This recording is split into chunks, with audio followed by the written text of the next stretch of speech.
Buenos días a todos y a todas, y gracias por estar aquí en esta jornada en la que pretendemos hacer nuestra aportación como Universidad de Cantabria al Día Internacional contra la Violencia de Género. Quiero agradecer en primer lugar, por supuesto, además de la presencia de nuestra conferenciante en el día de hoy, que es el elemento clave, ¿no?, de la jornada que vamos a llevar a cabo, pero quiero agradecer, la presencia de las diversas autoridades que nos acompañan hoy. Estaba previsto que nos acompañara la consejera, pero compromisos y había Consejo de Gobierno hoy, a última hora ya no puede estar, estará en su lugar la directora general. Y agradezco la presencia de la delegada del Gobierno, del coronel jefe de la Guardia Civil, de la jefa de la Unidad de Coordinación de Violencia sobre la Mujer de la delegación del Gobierno y, por supuesto, agradezco muy especialmente la presencia de todas las personas que estáis aquí hoy, tanto de dentro de la Universidad de Cantabria como especialmente agradezco a las personas de fuera de la Universidad de Cantabria. Bueno, yo voy a ser muy breve. Como sabéis, el acto es el acto en el que celebramos el Día Internacional contra la Violencia de Género y yo creo que quizá lo único que a mí me corresponde es subrayar que las universidades, y en particular las universidades públicas, pues tenemos que tener un compromiso especial con la sociedad contra la violencia de género, como tenemos que tener un compromiso especial con la sociedad con todo lo que sea ir contra la violencia, ir a favor del respeto, ir a favor de la igualdad entre las personas. Ese compromiso, en el caso de la violencia de género, ¿no?, y en general, tenemos que interpretarlo de dos maneras o a través de dos vías que son complementarias. Una vía externa y otra vía interna. Es decir, la vía interna es que tenemos que ser especialmente vigilantes en que no se produzcan esos casos de violencia de género y de acoso dentro de la propia casa. Tenemos que ser especialmente vigilantes en eso. Para eso tenemos y hemos puesto a punto protocolos y, de hecho, la charla que luego vamos a oír tiene que ver con ello. Nosotros, como saben todos, ¿no?, tenemos un protocolo de acoso que vamos revisando, de forma periódica, y esa es nuestra primera obligación, ¿no?, que en la casa no se den estos casos y que si se dan, que probablemente es imposible garantizar que no se den, pero sí garantizar que nuestra respuesta sea lo más rápida, lo más contundente y, digamos, lo más en sintonía con lo que tiene que ser el respeto a los derechos de la mujer. Decía que esa es la vertiente interna y luego está la vertiente externa, ¿no? Nosotros somos una universidad pública y, por lo tanto, en nuestra labor de formación y de proyección a la sociedad tiene que estar muy dentro de esa labor la promoción de un valor, como es en este caso el valor contra la violencia de género y el valor a favor de la igualdad. Siempre se dice, esto lo habréis oído mil veces, yo también lo he dicho muchas veces, que la universidad, además de dar una buena formación técnica, formar abogados y abogadas, médicos, ingenieras, historiadores, además de formarlos bien técnicamente, también tenemos que formarlos en valores, ¿no? Se supone que las personas que salen de la universidad, tras unos años aquí, tienen que haber además absorbido una serie de valores que les tenemos que transmitir quienes trabajamos en la universidad. Bueno, pues esa es la vertiente, digamos, no ya la interna, sino la vertiente de formación hacia el resto de la sociedad, porque luego esa gente pues va a ser la gente que nosotros formemos es la gente que va a montar, dirigir, estructurar y trabajar en la sociedad. Y es fundamental que salgan y que nosotros pongamos un granito de arena en positivo en todo ese tipo de valores y en especial, por supuesto, en todo lo que tiene que ver con identificar, evitar, sancionar cuando se produzca todo lo que cualquier atisbo de acoso y de violencia de género.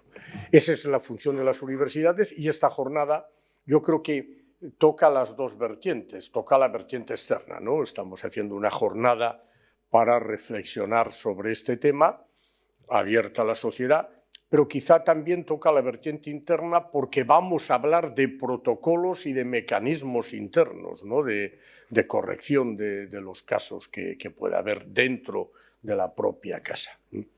Y yo creo que nada más, porque lo menos importante e interesante es lo que yo tuviera que decir hoy, era solo abrir el acto, agradecer la presencia de la conferenciante, agradecer la presencia de las autoridades y sin más, creo que intervendrá ahora la directora general, la directora general de Inclusión Social, de Familias e Igualdad, que, como digo, en representación de la consejera, que por razones, digamos, de imposibilidad, habiendo Consejo de Gobierno hoy, pues será Tamara González la que se dirigirá a nosotros. Muchas gracias a todos.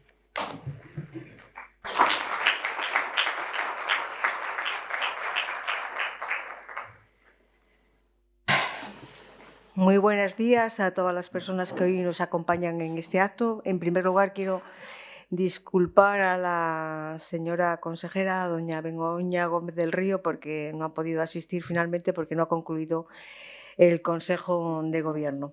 Y en segundo lugar, quiero agradecer también en su nombre a la Universidad de Cantabria y particularmente al rector, don Ángel Pazos Barro, la invitación a este acto, con el que se quiere conmemorar el Día Internacional de la Eliminación de la Violencia contra la Mujer, que se celebrará el próximo 25 de noviembre, el próximo sábado.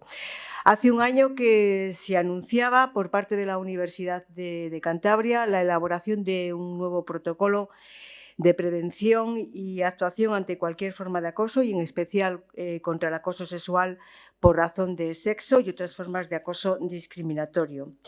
La edición del nuevo protocolo se ha realizado efectivamente en este año 2023 en el marco del convenio existente entre la Universidad de Cantabria y el Gobierno regional para el desarrollo de la Cátedra de Igualdad y Estudios de Género, convenio que pronto será renovado y que permitirá seguir desarrollando actuaciones tanto en el ámbito de la formación en igualdad como también en estudios de género. Una tarea que, desde luego, el Gobierno de Cantabria tiene claro que debe de realizarse sin solución de continuidad y que ha de estar orientada a la eficacia medible en resultados.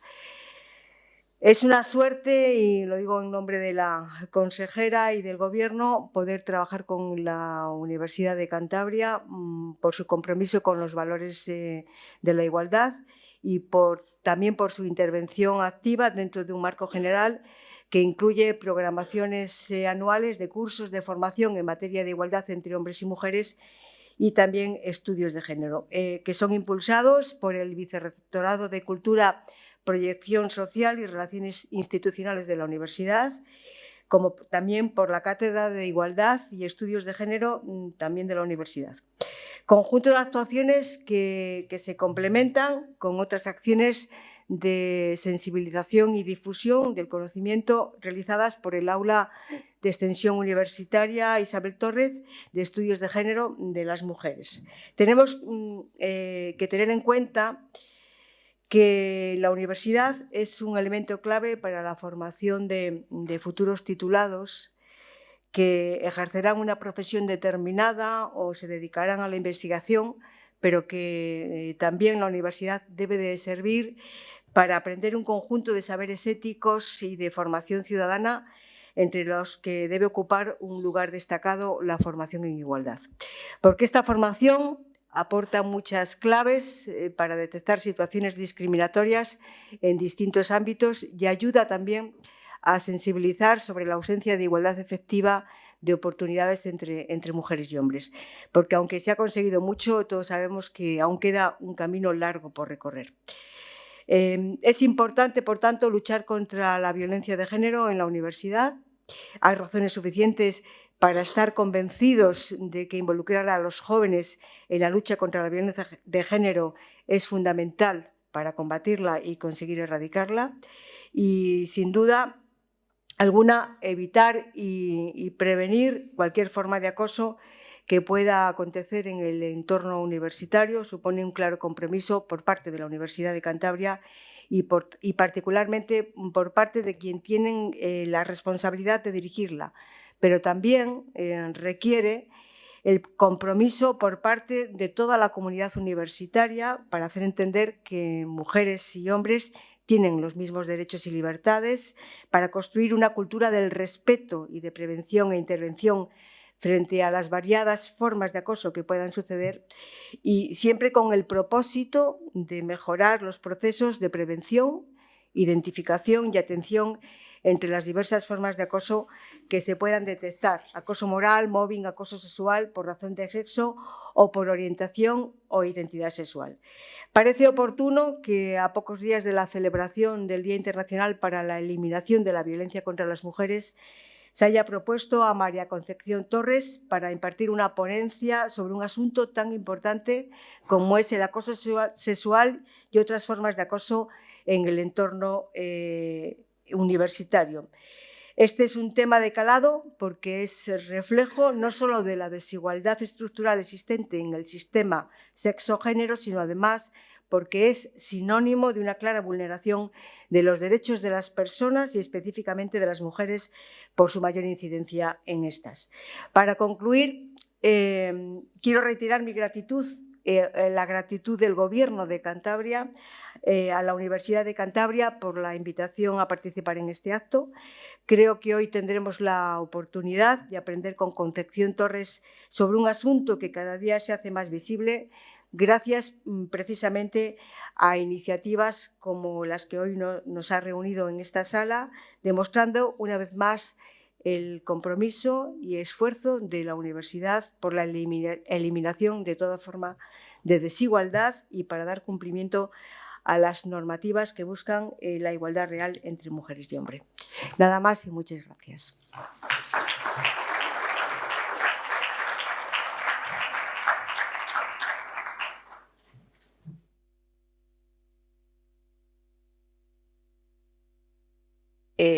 Buenos días, muchas gracias igualmente a todas las personas que nos estáis acompañando aquí hoy. Me corresponde presentar brevemente el acto y también a nuestra ponente de hoy. Con este acto de hoy nos adelantamos, como bien ha comentado la directora general, un par de días a la celebración del 25 de noviembre, día en el que se conmemora el Día Internacional de la Eliminación de la Violencia contra las Mujeres. Violencia contra las mujeres y las niñas, que constituye una de las violaciones de los derechos humanos más extendidas, persistentes e injustas del mundo. Un mundo en el que la desigualdad entre los géneros persiste y para acabar con ella se requiere mantener un firme compromiso y esfuerzos continuados. En este sentido, la Universidad de Cantabria se ha dotado, por ejemplo, de herramientas con las que procurar prevenir y dar respuesta a conductas que atenten contra la dignidad de las personas y afecten a la convivencia en la comunidad universitaria. Problemáticas contempladas con medidas recogidas en nuestro segundo plan de igualdad, y una de ellas se corresponde precisamente con la dotación de un protocolo contra el acoso. El primero se aprobó en el año 2016 y el segundo lo hemos aprobado a finales del 2022. En el plan de igualdad y en el protocolo de acoso se contempla la preocupación y también la obligación no solamente de prevenir y actuar, sino también de formar y de informar, de sensibilizar respecto a esta problemática. Y aquí se contextualiza la jornada de hoy, que hemos denominado El acoso acaba aquí, y en la que ocupa un lugar protagonista la intervención de Concepción Torres Díaz, que ha sido una de las personas expertas que nos ayudó a configurar, a diseñar el protocolo de acoso que rige actualmente en la Universidad de Cantabria. María Concepción Torres Díaz es doctora en Derecho, profesora en el área de Derecho Constitucional del Departamento de Estudios Jurídicos del Estado de la Universidad de Alicante. Es abogada y es jurista feminista. experta en justicia constitucional, igualdad, tutela antidiscriminatoria, derechos y libertades, violencia de género, perspectiva de género como metodología jurídica, entre otras materias. Ha venido desarrollando su actividad académica y profesional durante más de 20 años en 3 ámbitos, básicamente: la docencia universitaria e investigadora, de forma fundamental en la Universidad de Alicante, pero también en la UNED. Es autora de numerosos artículos publicados en revistas científicas nacionales e internacionales y ha impartido numerosas conferencias y ponencias en congresos nacionales e internacionales. Como profesional independiente en el ejercicio de la abogacía y asesoramiento jurídico, ha transversalizado además la perspectiva de género. E igualmente como divulgadora científico-jurídica en medios de comunicación de difusión general, en talleres y ponencias dirigidas a un público generalista. Además, ha colaborado como analista jurídica en medios de comunicación distintos, entre ellos El País, Agenda Pública, El Periódico, Tribuna Feminista, La Maleta de Portbou, etc. Consuelo ha formado parte, y esto es lo fundamental para nosotros, o fue lo fundamental para nosotros, de la Comisión Técnica Jurídica que elaboró el primer protocolo contra el acoso sexual de la Universidad de Alicante en el año 2015. Y ha venido asesorando en esta universidad, encargándose de los informes de diagnóstico, impartiendo formación a las personas integrantes de la Comisión del Protocolo contra el Acoso en esta universidad. Actualmente es además parte de los docentes que imparten un curso de identificación, prevención y actuación contra el acoso sexual y otras formas de violencia machista dirigido al PDI, al PAS y al alumnado en la Universidad de Alicante. Y ha participado en la evaluación del protocolo contra el acoso en la Universidad de Vigo y, como digo, ha sido una de las figuras claves para la realización del protocolo que tenemos ahora mismo en la Universidad de Cantabria. En la intervención de hoy lo ha titulado, como tenemos ahí, los protocolos contra el acoso sexual y otras formas de acoso discriminatorio en entornos universitarios como instrumentos claves para avanzar en la igualdad. Le doy las gracias, no solo por venir aquí, sino por todo lo que ha caminado con nosotros, y te doy la palabra igualmente.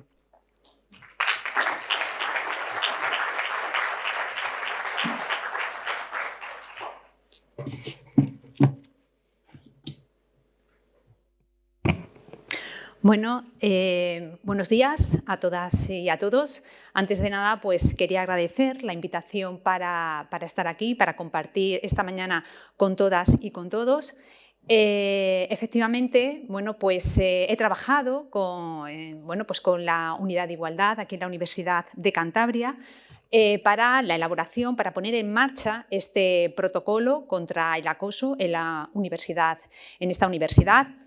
Creo que es muy importante dar a conocer este protocolo en concreto, pero todos los protocolos entendidos como instrumentos para garantizar la igualdad en los entornos universitarios, porque además creo que estos instrumentos pues, cumplen una función muy importante, no solo para actuar cuando una situación de acoso se ha producido, sino también para prevenir, para formar, para sensibilizar frente a este tipo de situaciones que no son más que exponentes de esa desigualdad que, por desgracia, ¿no? Aquellos que estamos en los entornos universitarios pues, sabemos que también se da. Bien, para no extenderme más en lo que es estas primeras palabras, voy a empezar con el objeto de mi intervención esta mañana. Y como se ha presentado, pues voy a hablar sobre los protocolos como instrumentos claves para avanzar en igualdad en la universidad, en los entornos universitarios. Efectivamente, como se ha comentado, llevo más de 20 años trabajando en materia de igualdad.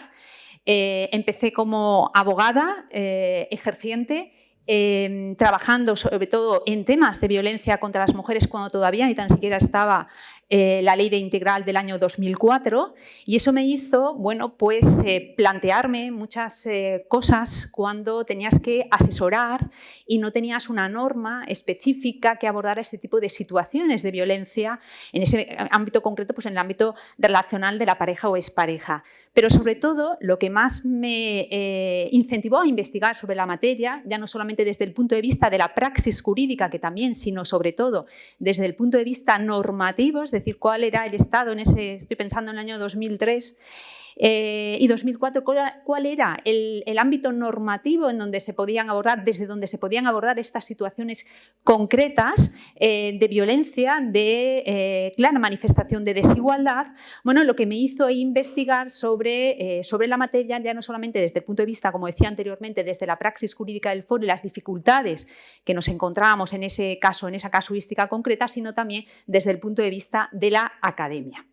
Bien, el protocolo, la ponencia lleva por título el protocolo, los protocolos contra el acoso sexual, el acoso por razón de sexo como una forma diferente al acoso sexual y cualquier otro tipo de forma de acoso discriminatorio, que es el ámbito objetivo de aplicación de este protocolo aquí en la Universidad de Cantabria. Es un protocolo en donde trata de actuar de forma preventiva, y eso es muy importante, la prevención, es decir, actuar antes de que cualquier tipo de situación de acoso se haya producido, pero también actuar una vez que la situación de acoso se ha producido, es decir, de forma reactiva, es decir, cuáles son los mecanismos, los procedimientos con los que cuenta la comunidad universitaria para actuar ante una situación de este tipo de acosos. Tenemos un pequeño sumario, ¿no?, para organizar un poquito la intervención, planteamiento general, dónde estamos, dónde estábamos o dónde estamos actualmente, los objetivos de mi intervención esta mañana, el marco teórico conceptual y normativo, que en materia normativa, sobre todo en los últimos años, estoy pensando en 2022 y 2023, se ha avanzado con normas que a nivel nacional también afectan de forma directa a los protocolos contra el acoso en los entornos universitarios, y luego, obviamente, el desarrollo del propio protocolo, algunas pinceladas del protocolo específico en la Universidad de Cantabria y los retos de futuro. Fíjense ustedes que esta mañana en esta inauguración, cuando hablaba el rector, hablaba de la importancia de contar con estos instrumentos para actuar de manera preventiva. Pero también hacía alusión a la importancia de actuar mediante estos instrumentos y que estos fueran eficaces. Y creo que es ahí donde hay que incidir. El protocolo, todos los protocolos como instrumento que marca el camino a seguir para abordar estas situaciones de acoso, tienen que ser objeto de evaluación. Una cosa es lo que dice y cómo se dice, pero luego cómo se aplica y cuál es la casuística a la que va dando respuesta o intenta dar respuesta. Entonces es muy importante saber que son documentos vivos que son susceptibles de evaluación y tienen que ser susceptibles de evaluación para adecuarlos y para ver qué funciona, qué no. Por lo tanto, voy a hacer hincapié en esa eficacia del protocolo. De nada sirve que tengamos normas, ¿no?, que garantizan la igualdad si luego no son eficaces o si luego no se ponen a la práctica, no tienen esa dimensión práctica que garantiza y tutela los derechos de las personas afectadas. Y eso son ese punto 5, ¿no?, que marca los retos de futuro. Fíjense ustedes, una de las cuestiones desde el punto de vista conceptual que genera mucha inquietud a las personas que son ateas en la materia es identificar las situaciones de acoso. Cualquier tipo de situación de acoso. ¿Qué es el acoso sexual? ¿Qué es el acoso por razón de sexo? ¿Qué notas caracterizan los acosos discriminatorios? ¿En qué se diferencia el acoso por razón de sexo del tradicional moving? Bueno, pues es importante saber cuál es el marco objetivo de aplicación del protocolo para dar respuesta o intentar dar respuesta a esa diferente casuística a la que intenta o que supone el marco de actuación del propio protocolo. Fíjense lo que dice la RAE sobre acosar desde el punto de vista etimológico. Persecución sin tregua ni reposo. Es decir, fíjense ustedes también que tradicionalmente el moving, una de las notas características era la reiteración de la conducta acosadora. Algo que ya diferencia el abordaje jurídico de las situaciones de acoso sexual o acoso por razón de sexo, en donde no se exige, desde el punto de vista normativo, esa reiteración en la conducta acosadora. Y eso es importante, sobre todo a la hora de activar el protocolo ante cualquier tipo de situaciones de este tipo. Nos vamos a lo que dice la Ley de Igualdad. La Ley de Igualdad del año 2007, la ley a nivel nacional, en su artículo 7. En ese artículo 7 delimita normativamente y conceptualmente qué es el acoso sexual, también el acoso por razón de sexo. Y este tipo de conductas las califica, las cataloga como acosos discriminatorios. Y esto es importante porque sabemos que nuestro ordenamiento jurídico prohíbe cualquier forma de discriminación e insta a los poderes públicos a actuar frente a cualquier tipo de discriminación. Bien, fíjense en lo que nos dice este artículo, que muchas y muchos entiendo que ya lo conoceréis. Cualquier comportamiento. Esa alusión a cualquier comportamiento implica que una sola conducta de acoso ya es constitutiva o se puede solicitar la activación del protocolo. No se exige esa reiteración de la conducta acosadora. Verbal o físico, en cuanto a la amplia casuística que puede abordar, de naturaleza sexual. Lo que diferencia el acoso sexual del acoso por razón de sexo es la naturaleza sexual en el acoso sexual frente al acoso por razón de sexo. ¿Vale? Bien, pues identificar esa naturaleza sexual en la conducta acosadora resulta clave para que pueda entrar a aplicarse el protocolo, ante cualquier tipo de queja, ante cualquier tipo de situaciones de acoso. Y además, fíjense también lo que nos dice, que tenga el propósito o produzca el efecto de atentar contra la dignidad como un valor superior del ordenamiento jurídico, en particular cuando se crea un entorno intimidatorio, degradante, humillante, ofensivo. La ley del año 2007 supuso, desde el punto de vista de la delimitación conceptual de las situaciones de acoso sexual, un paso más allá de lo que venía exigiendo la directiva del año 2006 en el entorno europeo, en donde cuando se delimitaba conceptualmente qué es el acoso sexual, se hacía referencia a la indeseabilidad de la conducta acosadora. Obviamente, si hablábamos de la indeseabilidad, desde el punto de vista práctico, se cargaba, se hacía una carga o sufría la víctima, que normalmente y por datos estadísticos son mujeres, el tener que acreditar que esa conducta no era deseada. La norma española, cuando transpone esa directiva, elimina ese requisito de la indeseabilidad, que supone, bueno, pues una mejora en lo que venía exigiendo Europa. Vamos al acoso por razón de sexo, también dentro del ámbito objetivo de aplicación del protocolo. Cualquier comportamiento, también una sola conducta, como decía anteriormente, no es necesaria esa reiteración, realizado en función del sexo de la persona. ¿Vale? Por lo tanto, vemos esa diferencia en cuanto al ámbito de actuación. Luego se repite, es decir, con el propósito de efecto atentar contra la dignidad, de crear un entorno intimidatorio, degradante. Fíjense que cuando se habla del acoso por razón de sexo, tradicionalmente, y sobre todo cuando se han puesto en marcha los protocolos en los entornos universitarios, en muchas ocasiones surgía la duda de, bueno, ¿y cómo diferencio el acoso laboral o el acoso por riesgo psicosocial del acoso por razón de sexo? En cuanto a la casuística, la tipología que hay puede ser similar, es decir, es muy parecida en cuanto a las posibles situaciones de acoso. Bueno, pues que esa conducta que te genera ese entorno, que crea ese entorno intimidatorio, degradante, humillante, vejatorio, es por el hecho de ser mujer. ¿Vale? Y luego ya tenemos lo que tradicionalmente venían recogiendo los protocolos con los que contaban las universidades de forma tradicional, sin hacer distinción o específica o sin prestar específica atención al acoso sexual o al acoso por razón de sexo, que era el acoso moral o el acoso por riesgo psicosocial. Y la definición que se coge o que se ha venido recogiendo a nivel doctrinal, situación de hostigamiento que sufre, como surge en los entornos laborales, y bueno, pues un trabajador, una trabajadora sobre el que se ejercen conductas de violencia psicológica de forma prolongada.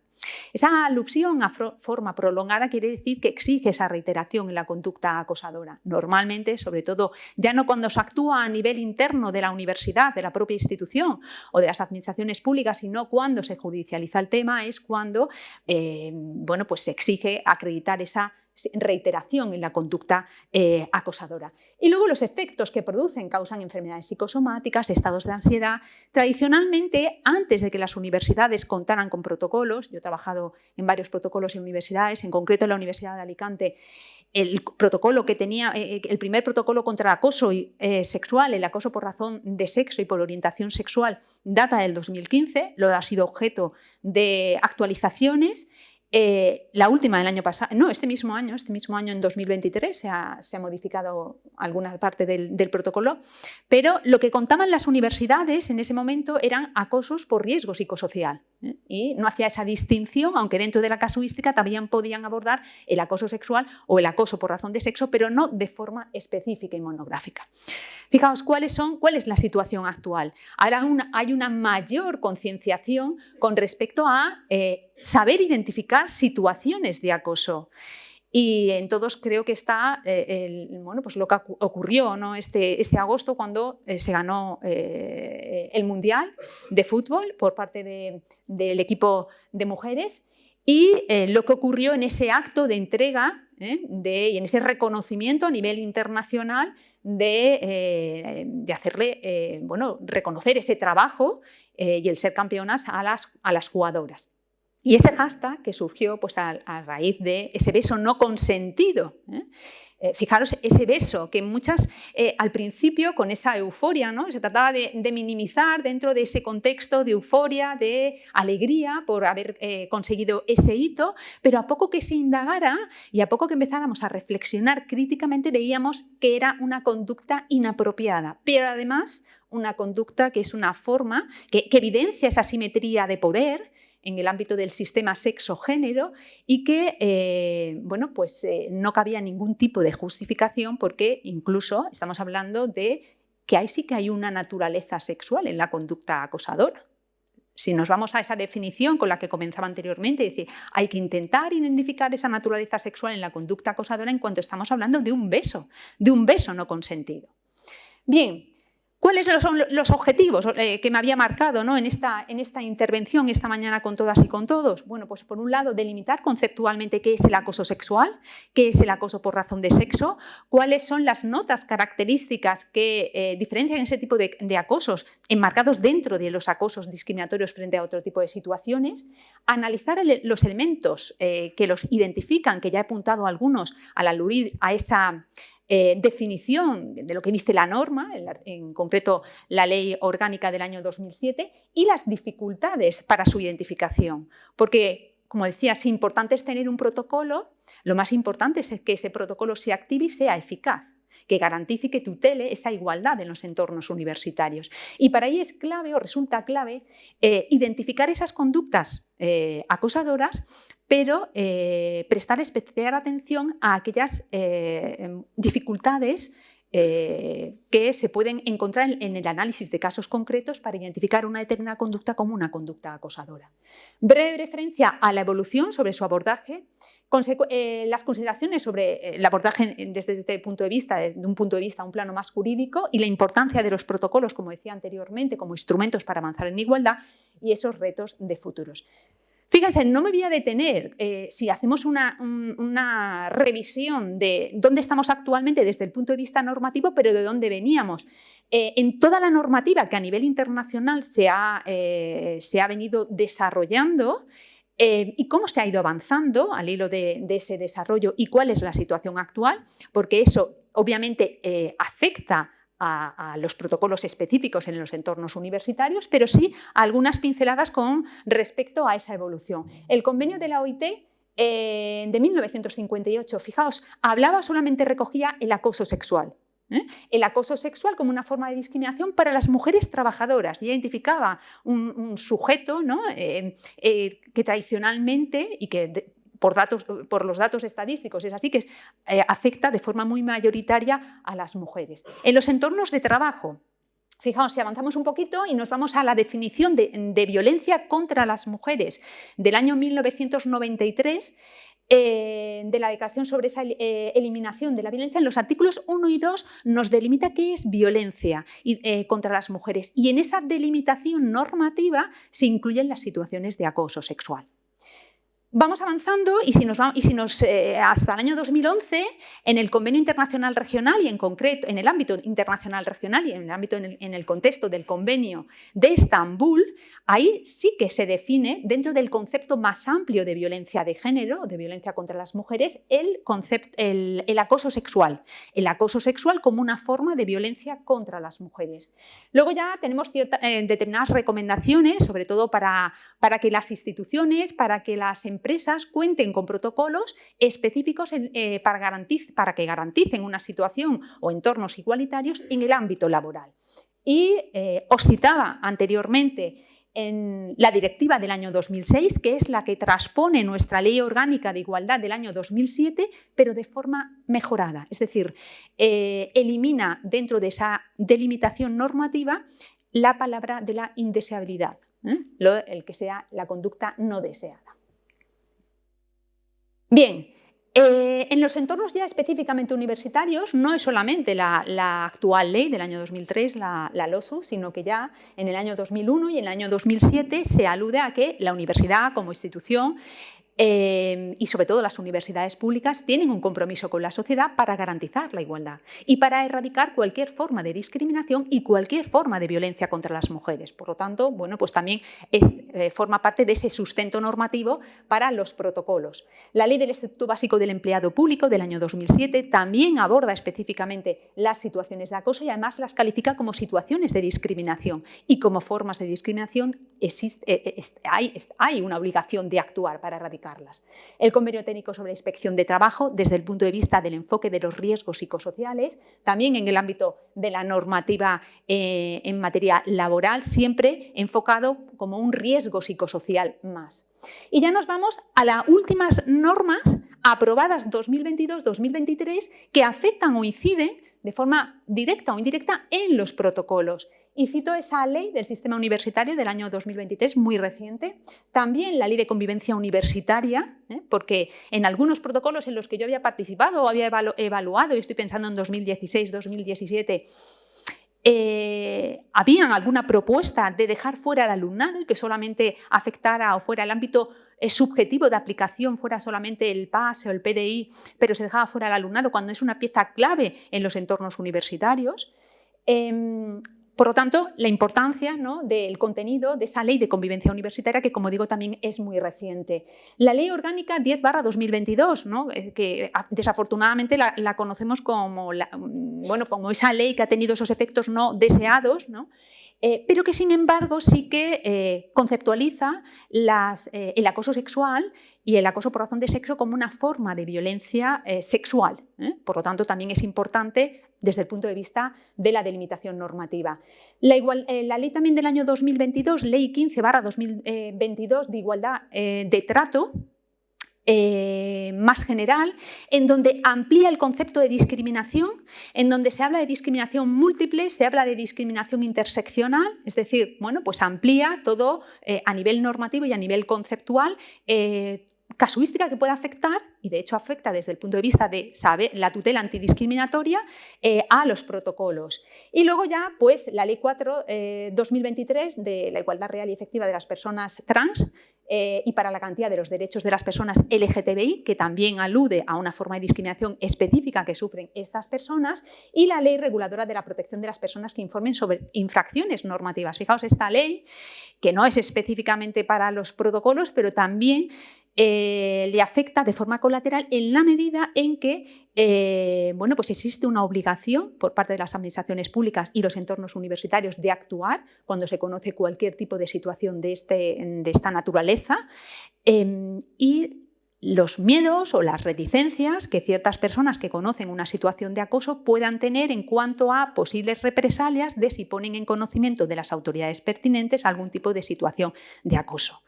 Y sabemos que la universidad pues, es una organización que tiene sus jerarquías y en muchas ocasiones, bueno, pues no todo el acoso que hay se denuncia. ¿Por qué? Por ese miedo de si en el marco del protocolo voy a estar protegido o si voy a tener algún tipo de conducta que me pueda afectar a mi promoción profesional o a mis resultados académicos en función de la casuística. Por lo tanto, también es importante saber que garantiza a las personas que informen o a las personas que conozcan de una situación de este tipo y que lo pongan en conocimiento de los responsables que tienen que actuar o que se tiene que activar el protocolo. A nivel conceptual, ¿qué resulta clave en el abordaje de los protocolos? Bueno, como decía, identificar esas situaciones y además identificarlo desde un posicionamiento muy determinado. Las claves a nivel conceptual, que el acoso sexual y el acoso por razón de sexo son formas de violencia de género. Y no es que lo diga yo, sino que lo dice la propia normativa en la que se sustenta tanto a nivel internacional regional, como a nivel infraconstitucional. El acoso sexual y el acoso por razón de sexo como formas de discriminación del sistema sexo-género. Y ahí no hay duda, existe una obligación de actuar. Más que nada porque luego también sabemos que existe ese concepto de diligencia de vida que puede depurar algún tipo de responsabilidad en el ámbito de las instituciones públicas.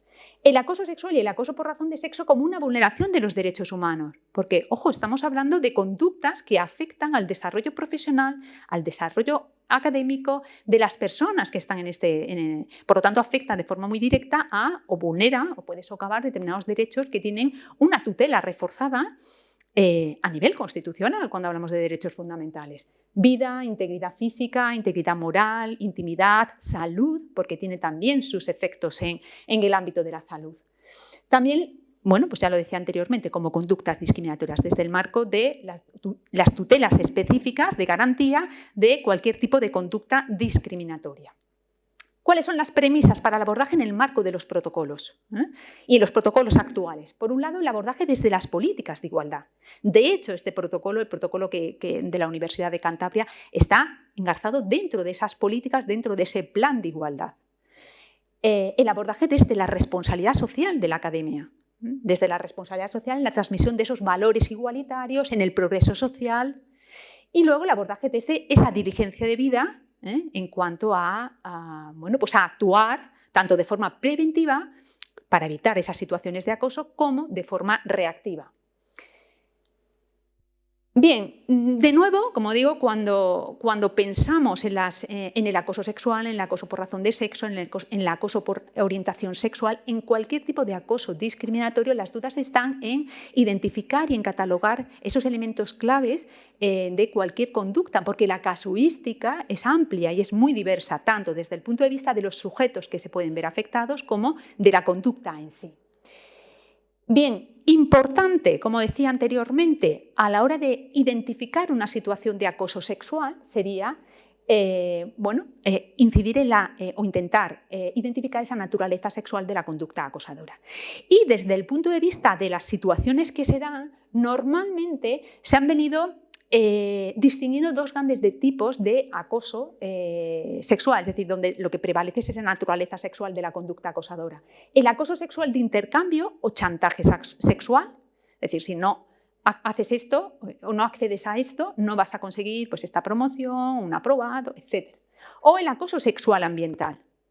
Hoy en día en los entornos digitales, que también dependen de las propias universidades, se da acoso sexual ambiental en ese entorno digital.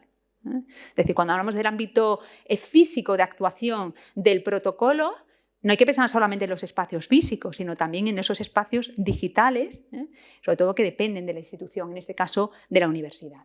Bien, pues tradicionalmente, pues han venido englobando estas situaciones de acoso sexual en donde lo que prevalece es esa naturaleza sexual de la conducta acosadora en el chantaje sexual o en el acoso sexual ambiental. En el acoso por razón de sexo, la diferencia era que no existe esa naturaleza sexual de la conducta acosadora. Y los elementos clave es comportamiento realizado en función del sexo de la persona y no para conseguir sexo. Eso no quiere decir que una misma conducta se puedan identificar esas dos situaciones de acoso, tanto acoso sexual como acoso por razón de sexo. Mi experiencia de llevar los informes diagnósticos, hay casuística muy variada y en algunas ocasiones sí una misma conducta englobaba o era susceptible de encuadrarse tanto en el acoso sexual, porque había una naturaleza sexual en la conducta acosadora, como en el acoso por razón de sexo. Y tradicionalmente, cuando no se contaba con protocolos específicos en materia de acoso sexual o acoso por razón de sexo, veíamos que la casuística es muy parecida al tradicional acoso por riesgo psicosocial, mobbing, acoso moral, etc. Bien, ¿Qué diferencian este tipo de acoso, en el caso del acoso por razón de sexo, del acoso moral, a la hora de su abordaje, de su tratamiento específico en el marco de los protocolos?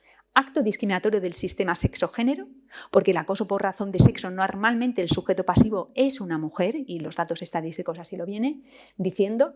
La inversión de la carga de la prueba, cualquier forma de acoso discriminatorio lleva de suyo que en el ámbito de la tramitación en el seno del protocolo, cuando se hable de ese procedimiento formal, opera esa inversión de la carga de la prueba, el actuar de forma diligente, cumpliendo con todos los principios que están recogidos en el propio protocolo como, ¿no?, camino para seguir, y en la responsabilidad, en este caso, de la propia institución universitaria, y que no es necesaria esa reiteración en la conducta acosadora. Es decir, son elementos claves y que además nos van a permitir ver por qué hay una tutela reforzada cuando se da una situación de acoso por razón de sexo frente al acoso moral.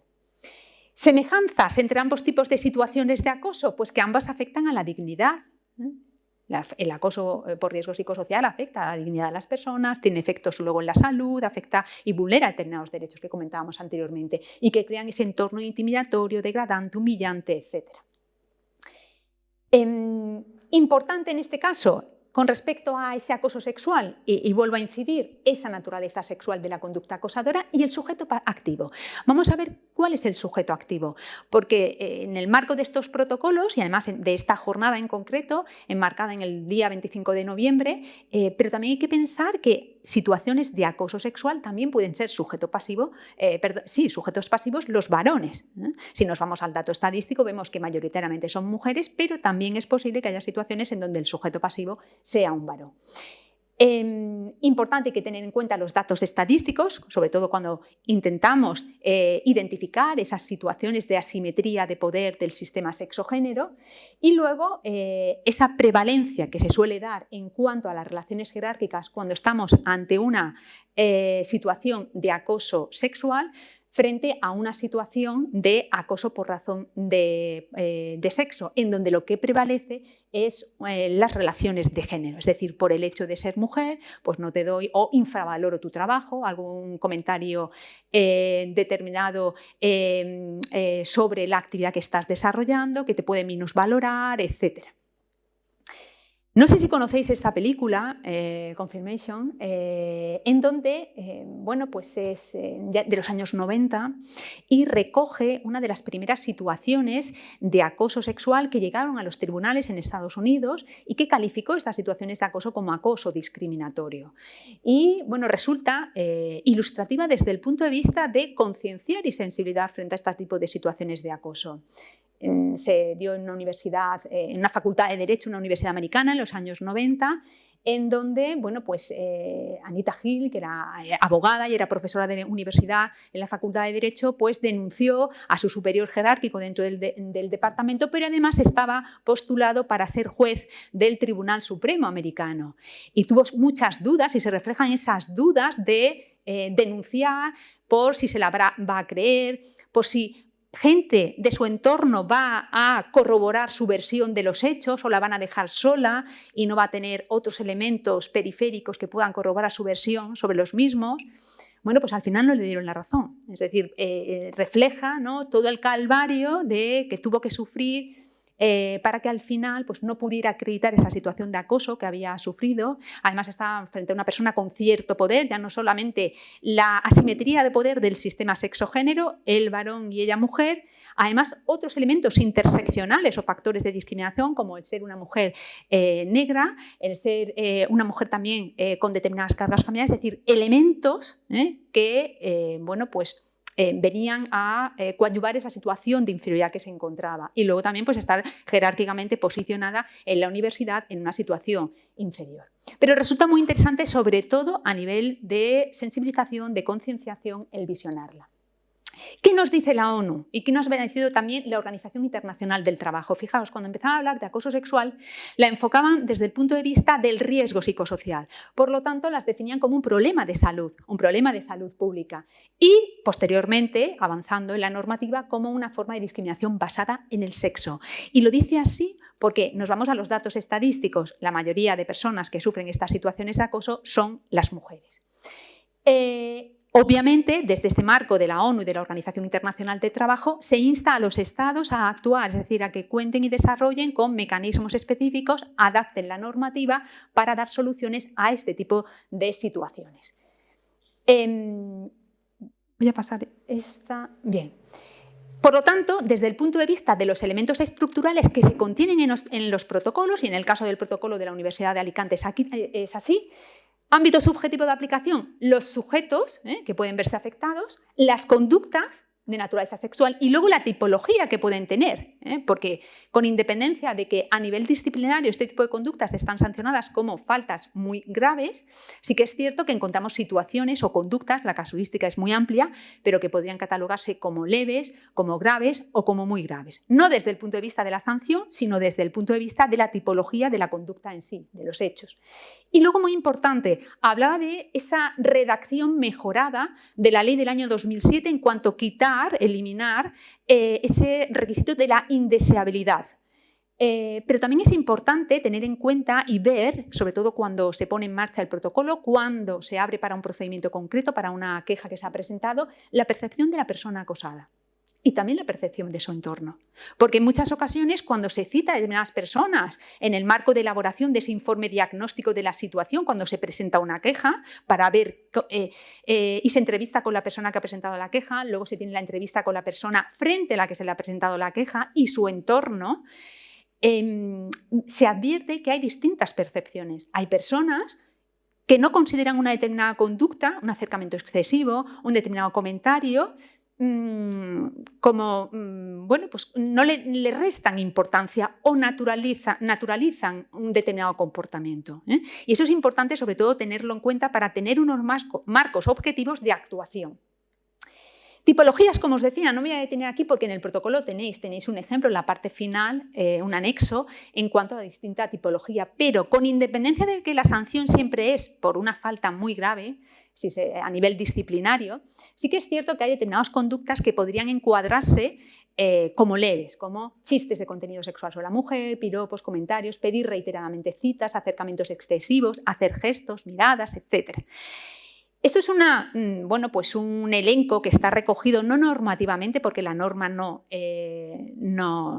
tiene un elenco, ni la ley del año 2007 ni las leyes posteriores de conductas, pero sí en el Instituto de la Mujer, bueno, pues a la hora de orientar o bien la aprobación de protocolos o bien la actuación en el marco de cualquier tipo de protocolo de, bueno, pues ubicar cualquier tipo de, algún tipo de conductas como leve, grave o muy grave. Es simplemente a nivel orientativo, para no limitar el marco de actuación de los propios protocolos, obviamente. Acoso sexual, fijaos, como grave, hacer preguntas sobre la vida sexual, hacer insinuaciones sexuales, pedir abiertamente relaciones sexuales, presionar después de una ruptura sentimental, bueno, pues están catalogados ahí. Luego habrá que ver y analizar la casuística concreta y el caso concreto que se presenta. Acoso muy grave, abrazos, besos no deseados. Fijaos, aquí ya nos vamos a ese beso no consentido, ¿no? Es decir, ya se califica como un acoso sexual grave. Tocamientos, acorralamientos, asalto sexual. Evidentemente, la dificultad desde el punto de vista de la eficacia de los protocolos no está en las conductas graves, para nada. Es más, incluso las conductas graves en el marco de actuación del protocolo, cuando se abre el procedimiento formal, si hay indicios de que la conducta pueda ser constitutiva de delito, se tiene que derivar al Ministerio Fiscal. Y ya será, si se sigue y si no, retomará la universidad a nivel disciplinario. Pero en esas conductas graves no hay dificultad en cuanto a su abordaje. La dificultad está en actuar ante situaciones más leves o que se pudieran catalogar como situaciones más leves, más sutiles, que hay una percepción del entorno, una percepción de la propia víctima, etc. Lo mismo pasa con el acoso por razón de sexo. También hay una catalogación como grave, muy grave o como leve. Fijaos que si analizamos y si la diapositiva no pusiera acoso por razón de sexo, podría ser cualquier tipo de situación del tradicional acoso por riesgo psicosocial, el mobbing, etc. Dice, denegar permisos a los cuales se tiene derecho.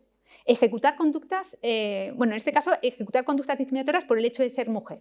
Ahí sí que estaría. Dice, arrinconar, buscar deliberadamente quedarse solas con una persona. Es decir, hay en las conductas leves, por razón de sexo, asignar tareas sin sentido. Si no pusiera arriba acoso por razón de sexo, es decir, por el hecho de ser mujer me están asignando tareas que están por debajo de mi cualificación, Podría ser el tradicional acoso por riesgo psicosocial o móvil, el acoso laboral. Pero aquí es por el hecho de ser mujer, en este caso concreto. Ridiculizar, menospreciar las capacidades, utilizar gestos que produzcan un ambiente intimidatorio.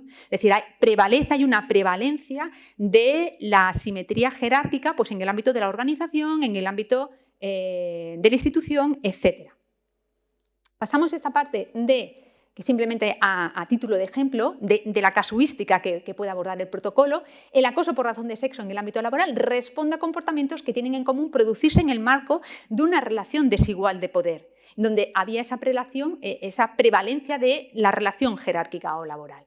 Y desde el punto de vista del abordaje específico de los acosos discriminatorios, el acoso sexual y el acoso por razón de sexo, una doble prevalencia en la asimetría, posesión jerárquica de la propia organización y la prevalencia del sistema sexo-género.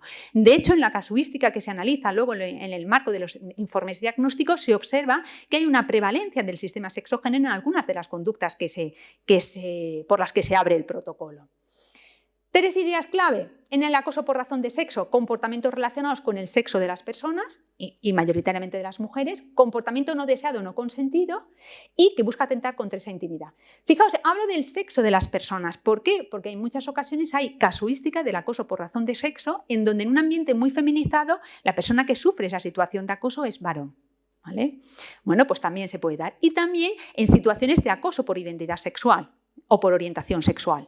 También se puede dar en donde el sujeto pasivo que sufre esa situación acosadora es un varón. Bien, ¿cuál es el reto de los protocolos actuales? Pues ese enfoque en la igualdad y ese enfoque en la dignidad de las personas. Fijaos, el enfoque en la igualdad, en tanto que trata de erradicar esas situaciones discriminatorias, es un enfoque grupal o colectivo. Y el enfoque desde la dignidad es lo que se considera indigno, es un enfoque más individual.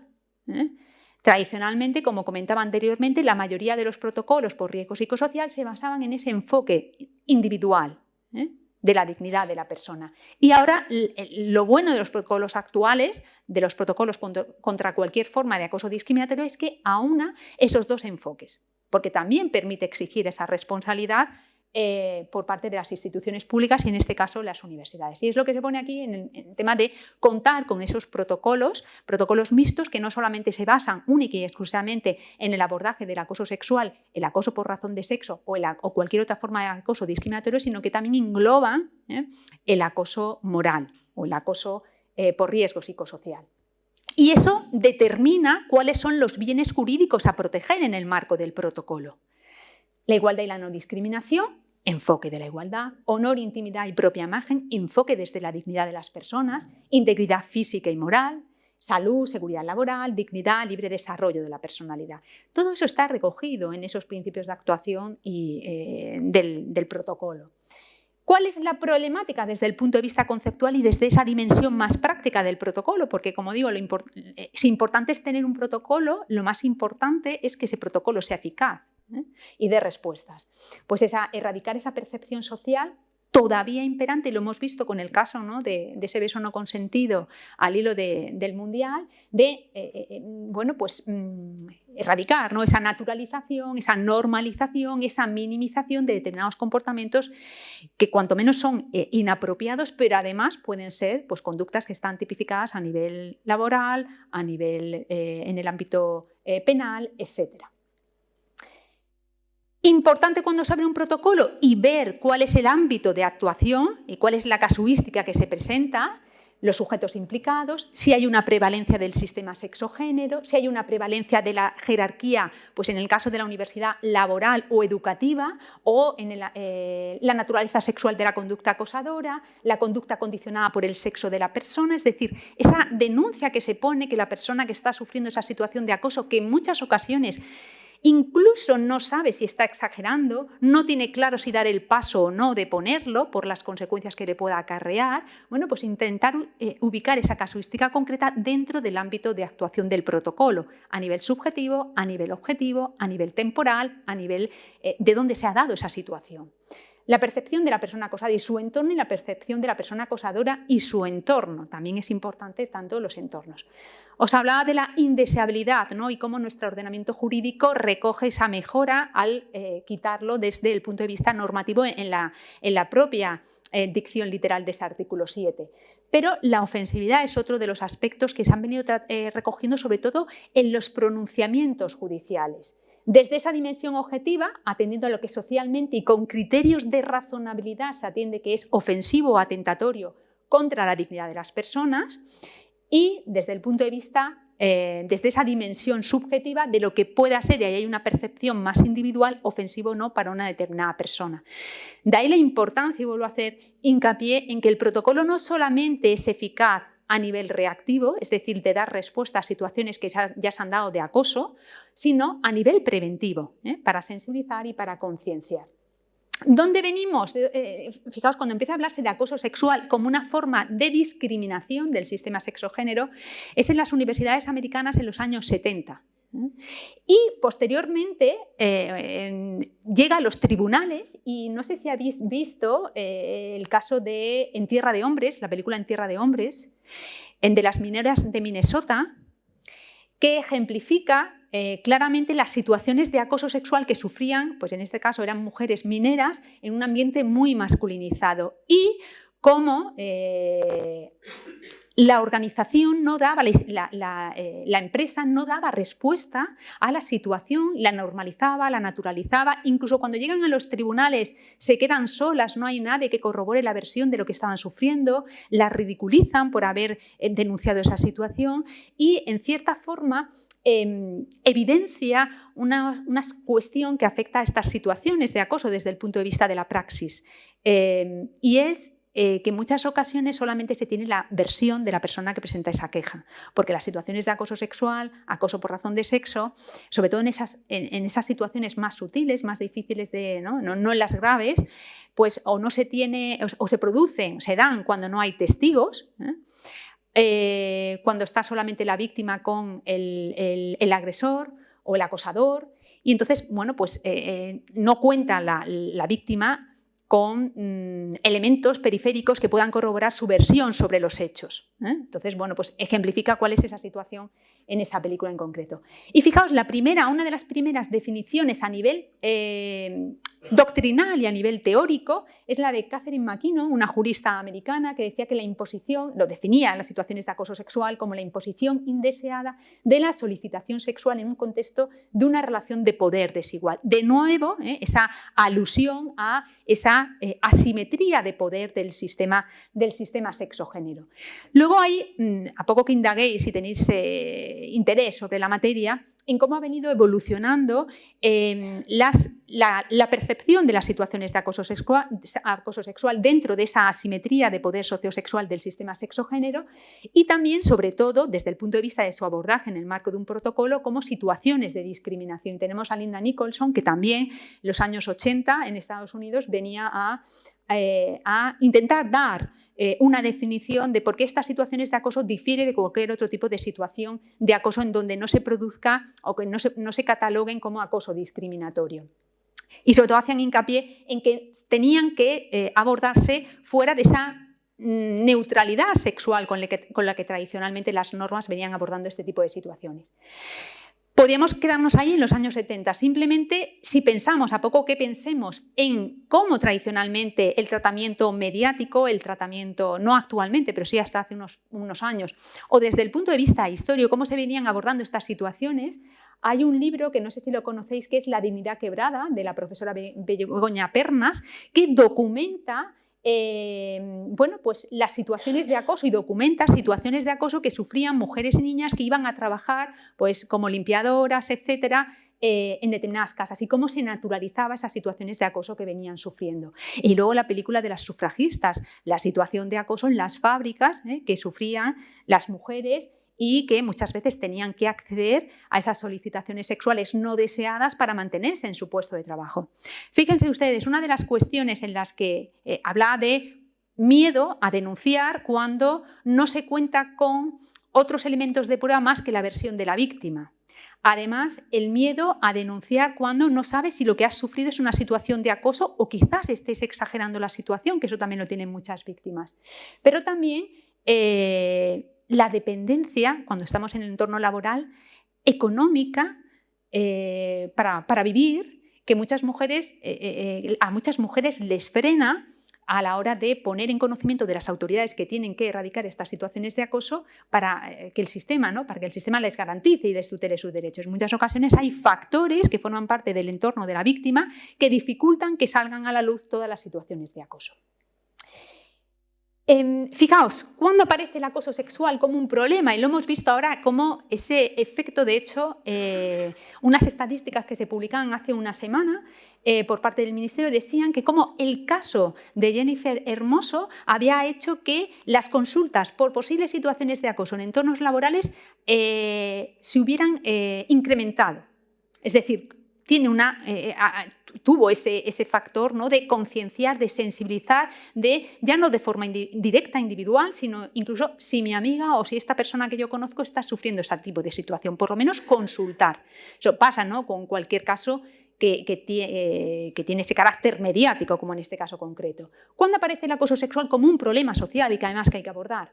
Fijaos lo que nos dice Barbara Scheinman en 1986. Dice, una mujer que en el Parlamento, en una plataforma política equivale, o sea, que haya mujeres, ¿no?, en esos espacios públicos, en esos espacios de poder, equivale a hacer público algo tan personal como el bajo de una falda. Es decir, la importancia, ¿no?, de que las mujeres digan, en este caso, que están o que han sido objeto tradicionalmente o en algún momento determinado en determinadas situaciones que son que les hace sentir, ¿no?, pues esa sensación de humillación, de vejación, de mal, ¿no? ¿Cuándo aparece un problema social como un problema político y público? Fijaos, Sandra Harding en 1987 nos decía, no existe problema alguno si no hay una persona o grupo de personas que lo defina como tal y lo padezca, ¿no? Y esto es, bueno, extrapolando, ¿no?, a determinados casos mediáticos, ha pasado con la violencia contra las mujeres en el ámbito relacional de la pareja o expareja, pasa con el acoso sexual, ha pasado y pasa con el acoso escolar, es decir, hasta que no hay una mayor concienciación no nos damos cuenta de que existe ese problema que son fruto de esas asimetrías de poder. Bien, voy a adelantar un poquito mi intervención para ir finalizando, haciendo referencia a algunas cuestiones relacionadas con la prevalencia con los datos estadísticos, ¿no? Datos estadísticos de prevalencia de las situaciones de acoso. Fijaos que hay determinadas situaciones de vulnerabilidad en donde las personas no es que exista un perfil de víctima, pero sí hay determinados factores que confluyen en unas determinadas personas que les hace, como si dijéramos, ser más susceptibles de sufrir estas situaciones de acoso. Mujeres solas o con responsabilidades familiares, mujeres que acceden a sectores muy masculinizados, mujeres jóvenes, mujeres con discapacidad, mujeres migrantes, mujeres con contratos eventuales o temporales. Es decir, aquí, bueno, pues son más susceptibles de sufrir estas situaciones de acoso, pero además también tienen mayores dificultades en muchas ocasiones para plantear una queja para que se abra un protocolo de actuación o presentar una denuncia dependiendo el ámbito en donde se va a actuar. ¿Cuáles son los aspectos más conflictivos cuando se tiene que analizar en el marco de un protocolo la casuística concreta que le puede llegar? La naturalización y normalización de determinadas conductas, en el ámbito de un departamento, en el ámbito de una facultad, etc. La estructura jerárquica de la propia organización en sí, que hace que pueda ser pues un elemento, sobre todo cuando no se tiene formación, sensibilización, concienciación sobre la materia. Las situaciones de la vulnerabilidad social o económica de la persona que sufre esa situación de acoso, porque por el miedo a posibles represalias. La dificultad probatoria, que deriva de si hay testigos que han podido ver esa situación o no, de si se tiene, no sé, un WhatsApp, un mensaje. Los hechos ocurridos en ausencia de testigos, el miedo a las represalias que comentaba, no solamente profesionales o académicas, sino también económicas. Es decir, es que si no, no voy a conseguir ese aumento en la nómina. La credibilidad de la persona que denuncia, porque en muchas ocasiones, al final, cuando no cuenta con otros elementos periféricos, se ha venido o se venía tendiendo a poner en duda esa credibilidad de la víctima como estrategia de defensa. Bien.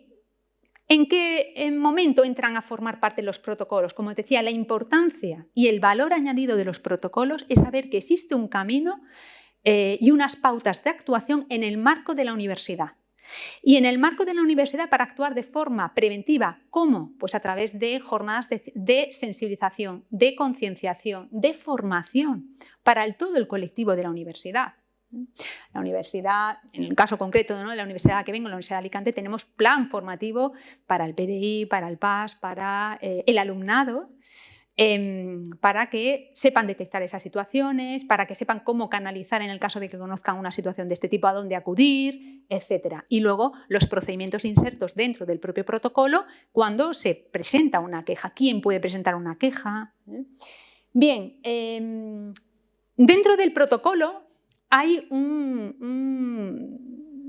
fase muy importante, además de presentar esa queja, siguiendo el marco que se marca en el propio protocolo, llega a las personas que tienen que hacer esa valoración inicial, llega a la comisión técnica, que es una comisión que está formada por una serie de personas que tienen esos conocimientos de distintas dimensiones de análisis, y luego se designa a una persona en el caso de que se abra el procedimiento formal, porque sí que se detecte que a priori hay una situación de acoso sexual, de acoso por razón de sexo, ese informe diagnóstico de la situación. El informe diagnóstico de la situación es un documento técnico que va a servir de soporte a la propia comisión a la hora de determinar si se archiva el procedimiento, si se deriva a la fiscalía o si se abre un expediente disciplinario en el ámbito de la universidad.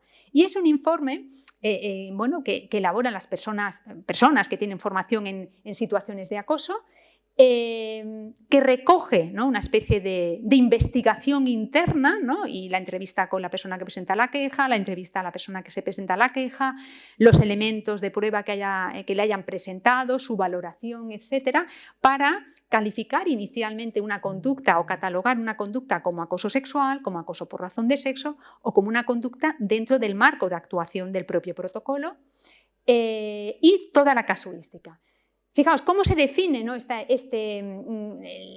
dentro del propio marco de actuación y los principios que le afectan a este informe diagnóstico: la confidencialidad, la imparcialidad, la contradicción. De ahí la importancia, ¿no?, de entrevistarse también con la persona frente a la que se presenta la queja.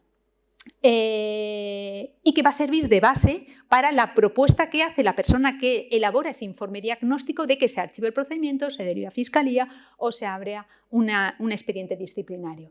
La estructura, fijaos, una estructura básica de ese informe diagnóstico: descripción de los hechos denunciados. ¿Qué hechos se han denunciado? Actuaciones que se realizan para investigar sobre esos hechos denunciados. Determinación del ámbito de aplicación. Pues sí que resulta de aplicación porque la persona que denuncia es una alumna o forma parte del colectivo del PDI o del PAS, etc. Determinación del ámbito de aplicación, es decir, cuál es el ámbito de aplicación del propio protocolo. Concreción y correlación de los hechos y los medios de prueba, es decir, por qué, ¿no?, y cuáles son los medios de prueba que se han tenido en cuenta. De los hechos relevantes para identificar o calificar esa conducta como acoso sexual o como acoso por razón de sexo o cualquier otra forma de acoso discriminatorio. ¿Cuál es el fundamento de derecho en el que se basa para elaborar ese informe? Es decir, toda la normativa que hemos visto anteriormente, atendiendo que hay que ajustarla siempre dependiendo del colectivo al que afecta, porque no es lo mismo que afecta al alumnado que afecta a una persona del PAS, que afecte, cambia, hay algunas matizaciones. Propuesta de actuación y el anexo documental en donde se soporta ese informe diagnóstico. Fijaos que luego si hay una sanción disciplinaria en el marco de la universidad, porque se ha propuesto que se abra expediente disciplinario, y luego se recurre esa sanción en los tribunales, lo que en muchas ocasiones se impugna o se cuestiona es ese informe diagnóstico. Ese informe diagnóstico que, pues hay ya sentencias en donde nos clarifican cuál es la naturaleza jurídica de ese informe diagnóstico, y es una fase diagnóstica en el procedimiento de resolución formal, como en el caso que recoge el protocolo de la Universidad de Cantabria, y los tribunales vienen diciendo que su naturaleza es extraprocedimental en el marco de ese procedimiento, y la finalidad es, como decía, es un informe técnico y facilitar al órgano sancionador los datos precisos, los datos técnicos, a los efectos de determinar, ¿no?, si se abre o no ese expediente disciplinario, porque se puede recoger, y de hecho se recoge, una propuesta, pero quien al final va a decidir y quien lo va a proponer formalmente es esa comisión técnica al rector. Bien, importante en este caso, sobre todo cuando se abre el procedimiento, ya sea para la apertura para el procedimiento de resolución mediante diálogo o para el procedimiento formal, es observar todas las garantías del propio procedimiento. Esas garantías del procedimiento afectan al ámbito del principio de contradicción, la confidencialidad y el trato reservado, el tema de los plazos, es decir, es muy importante cumplir con todas las garantías que están recogidas en el propio protocolo desde que se presenta la queja hasta que finalmente se determina cuál es la solución final dentro del marco del protocolo. Luego ya cada casuística pues lleva su propia dinámica, ¿no?, en cuanto a fases. Retos de futuro, como que decía, y con esto voy a acabar, aunque también creo que empezaba mi intervención hablando de los retos de futuro. Garantizar esa eficacia de los protocolos. Es decir, en muchas ocasiones vemos, ¿no?, decimos, tenemos una normativa en España muy importante en materia de igualdad, en materia de lucha contra las mujeres, pero lo importante es que sean eficaces, es decir, que den respuestas y resuelvan esos conflictos que se produzcan. Y sobre todo, que a nivel de las personas que sufren estas situaciones de acoso se vean tuteladas y amparadas. Garantizar esa eficacia con instrumentos claves para actuar de manera preventiva, lo decía anteriormente, porque en muchas ocasiones, bueno, pues venimos de una forma de socialización muy determinada que hemos naturalizado, normalizado determinadas conductas que ahora, ¿no?, sobre todo las personas ya que tenemos una cierta edad, si miramos atrás, decíamos, bueno, pues esto cuando yo era estudiante era impensable, ¿no?, que pudieras plantear, ¿no?, denunciar una situación de este tipo, y ahora vemos que sí, porque lo teníamos naturalizado, normalizado. Instrumentos imprescindibles para actuar de manera reactiva también, es decir, una vez que la situación se ha dado, para dar respuesta y erradicar esas situaciones de acoso que no son más que situaciones de clara y manifiesta desigualdad, situaciones discriminatorias y una forma, ¿no?, de violencia contra las mujeres. Lo voy a dejar aquí. Muchas gracias por la atención prestada. No sé si luego habrá algún tipo de coloquio, pero en cualquier caso estoy a vuestra disposición para cualquier duda o consulta. Gracias.